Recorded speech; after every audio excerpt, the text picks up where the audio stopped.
Hello everyone, welcome to the next session on Advanced Answers Workbench tutorials. In this session, we will discuss the steady state thermal analysis of the water pipe. We will start by double clicking on steady state thermal. Next, I'll go to engineering data.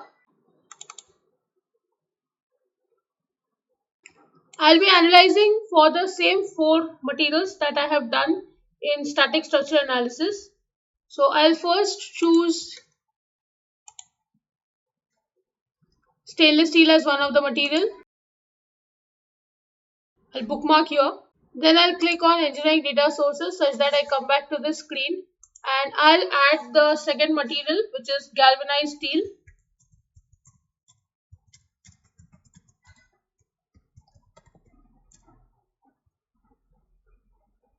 For galvanized steel, I'll go to this option of thermal and click on the plus sign. Isotropic thermal conductivity, that is the value of K, is what I need to add. For galvanized steel, the value of K is 52 watt per meter Kelvin or watt per meter degree Celsius. Whatever you use, the unit is the same. So this is the second material. The third material is CPVC. I'll add isotropic thermal conductivity. The value is 0.137 watt per meter Kelvin. And the fourth material is HDPE, for which the value of isotropic thermal conductivity is 0.51 watt per meter Kelvin. So once we have added all the materials, we'll go to project, update project. Next, I'll go to geometry. Now I have already created the geometry in the previous session. You can refer the video for figuring out how to make the geometry. We are using a 4-inch commercial pipe. Since I've already made the geometry, I'll just import the geometry. I have also given you the link for directly downloading and using the geometry in case you do not want to make the geometry. Next, I'll go to model and double click.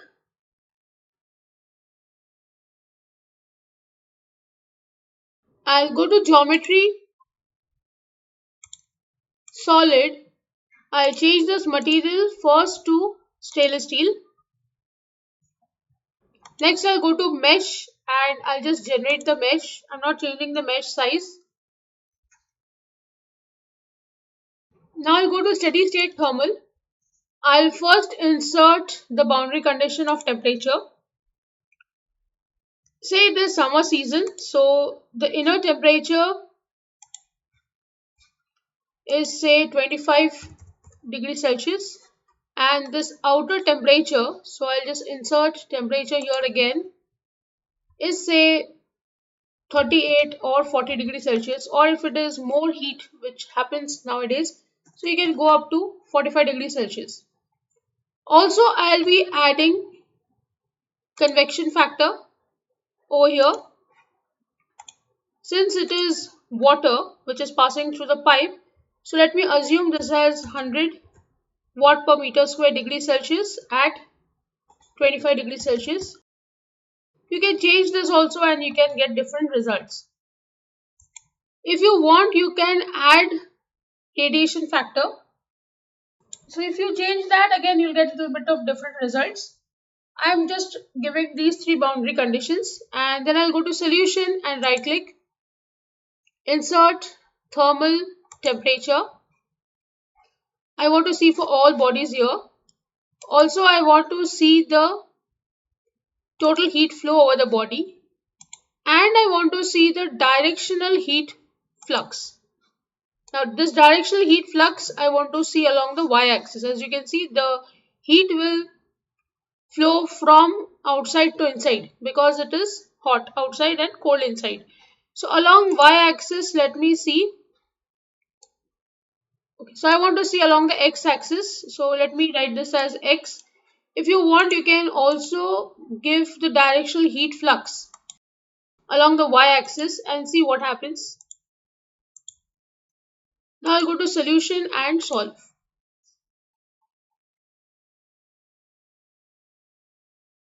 Once the results are obtained, I'll first go to temperature. Now I'll change this edges to no wireframe such that the meshes are not visible. Also, I'll change the contour to smooth such that I can see the results.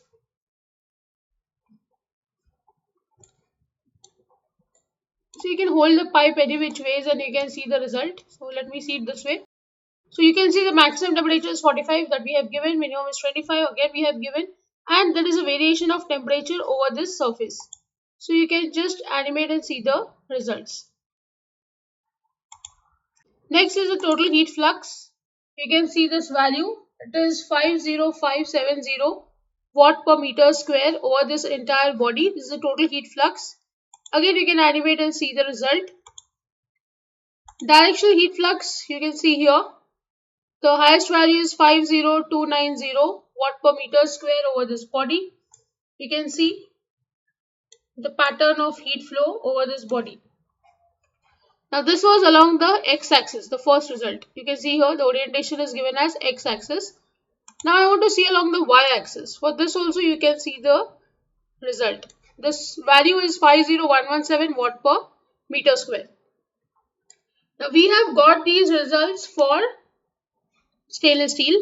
I'll go to solid and I'll change the material to galvanized steel and I'll run once again. Solve it.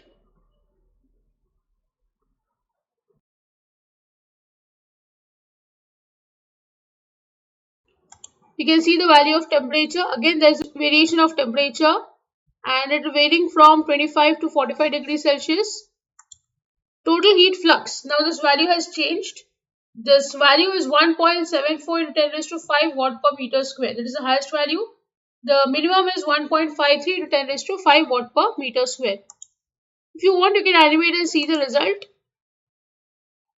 Directional heat flux, you can see it is 1.73 10 raised to 5 watt per meter square. This is along x-axis, and along y-axis the value is 1.73 again into 10 raised to 5 watt per meter square. So the values have changed from the first analysis because the value of K is different for both materials. Now next, let's change this material to CPVC and see what will be the result. I'll solve once again. We'll first go to temperature. You can see the variation here. Then we'll go for total heat flux. Now you can see the total heat flux has drastically reduced. It is 458.8 watt per meter square. Maximum value. Minimum is 403.23 watt per meter square. The reason is it is a plastic type of material. It is not a metal. Hence the value of heat flux will be lesser. Then you can see the directional heat flux. The values are maximum 456.28 watt per meter square. Minimum is minus 456.28 watt per meter square along the x-axis. Now when you see along the y-axis, this value is 454.7 watt per meter square. So you can understand that there is such a drastic change in value. Last, we'll add the material of HDPE. This is high density polyethylene and we'll solve once again.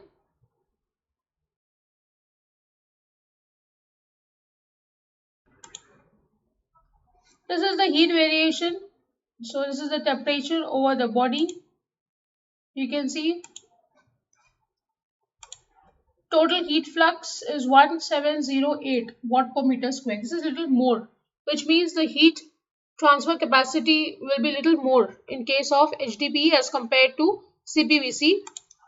Directional heat flux highest is 1698.5 watt per meter square and along the y-axis it is 1692.7 watt per meter square. Along x and y-axis you can see that the variation of value is quite not so significant. It is approximately the same. So what do you conclude from this analysis? That when you use metal, the heat flux will be more. When you use a plastic type of material, the heat flux will be less, which means the flow of heat will be lesser, transfer of heat. So when you see a metal pipe, if you go near it, you can already see that a lot of heat is being transferred through it. But when you have plastic pipes, which we generally use in our buildings, you can see that they are generally cold because they do not transfer so much of heat, whether it is from outside to in or inside to out.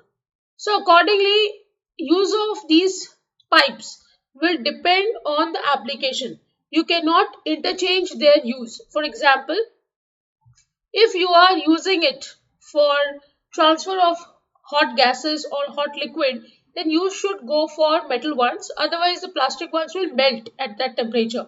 But when you're talking about the pipes usage, which is only used for, say, passing of sewage, which is not hot in temperature, or maybe you are transferring water from the reservoir below to the reservoir at the top of the building, then you do not have to use the metal pipes. You can go for the plastic ones because the cost is also very important. Metal pipes will definitely be costlier as compared to the plastic ones. Though metal ones are better because the life of the pipes will be more, also the failure of metal pipes will be lesser as compared to the plastic ones. But where the application does not demand a very heavy usage, or plastic pipes can be used, so we definitely go for plastic pipes in those cases. So with this, I end the session. I hope you have understood the analysis. If you have any doubts, please write to me in the comment section. Don't forget to like, share and subscribe to the channel. Hit the bell icon for latest video updates. See you in the next session. Thank you.